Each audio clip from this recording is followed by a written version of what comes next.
ఘనమైన దేవదేవునికి హృదయపూర్వకమైన కృతజ్ఞతాస్తుతులు చెల్లిస్తూ ఈ రోజు నేను చాలా సంతోషిస్తా ఉన్నాను. సీతనగర్ మండలంలో దైవజనులందరూ ఒక మాట మీద ఒక చక్కటి ఆలోచన చేసి ఈ నెల 8వ తారీఖున సాయంకాలం 3 గంటల నుండి శాంతి ర్యాలీ నిర్వహించడానికి సన్నాహాలు చేశారు.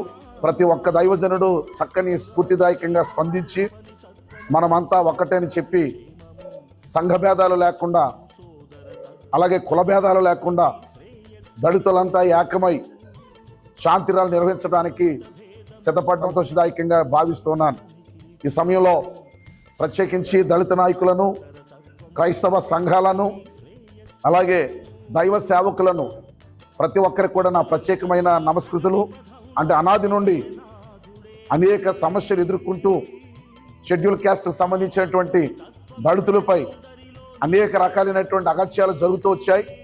ప్రారంభం నుండి కూడా వీరు ఊరి బయట ఉండాలని, వాళ్ళ జీవన శైలిలో మార్పులు రాకూడదని, వారిని ఎదుగుదల చూడనటువంటి మరి శక్తులు ఎన్నో ప్రయత్నాలు చేస్తున్నప్పటికీ మహాదేవుని కృపను బట్టి మరి మా జీవితాలలో దేవుడు వెలుగును ప్రసాదించారు అనేటువంటి సాక్షులుగా దేవుడు మమ్మల్ని అందరూ ఇచ్చినందుకు మనసారా స్తుతిస్తూ, సమస్య ప్రభుత్వాల నుండి ఎదురవుతున్నటువంటి, సమాజం నుండి ఎదురవుతున్నటువంటి సమస్యల నుండి మేము మా హక్కులు మేము సాధించుకోవడానికి, అలాగే మతం మారినంత మాత్రాన మా కులం ఎందుకు మారాలి అనేటువంటి నినాదంతో ప్రత్యేకంగా శాంతి ర్యాలీ నిర్వహిస్తూ ప్రభుత్వానికి విన్నవించాలనేటువంటి సంకల్పానికి చక్కటి శ్రీకారం చుట్టి మేమంతా ఉన్నాము.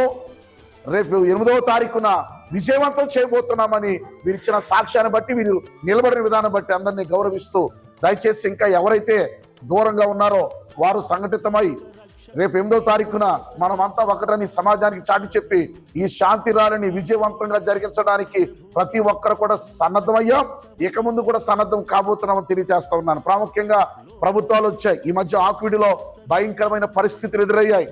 ప్రభుత్వం ఉంది, చూస్తానే ఉంది, కానీ ఖండించలేదు. అలాగే మన ముఖ్యమంత్రి గారు క్రైస్తవుల కొరకు మంచి చేస్తారని క్రైస్తవులు కూడా చాలా మంది నిలబడ్డారు, సేవకులు నిలబడ్డారు. దయచేసి వారు కూడా స్పందించలేదు. ఉప ముఖ్యమంత్రి గారు స్పందించలేదు. ఆ ప్రాంతంలో ఉన్నటువంటి సమస్యలు ఎదురైనా చాలా మంది మౌనంగా ఉన్నారు. కనుక ఈరోజు దళిత సంఘాలు, క్రైస్తవ సంఘాలు ఒక మాట మీదకి వచ్చాయి. ఈ రోజు విజృంభణ ప్రారంభమైంది. శాంతి ర్యాలీతో ప్రారంభించబోతున్నాం, ప్రభుత్వానికి విన్నవించుకోబోతున్నాం.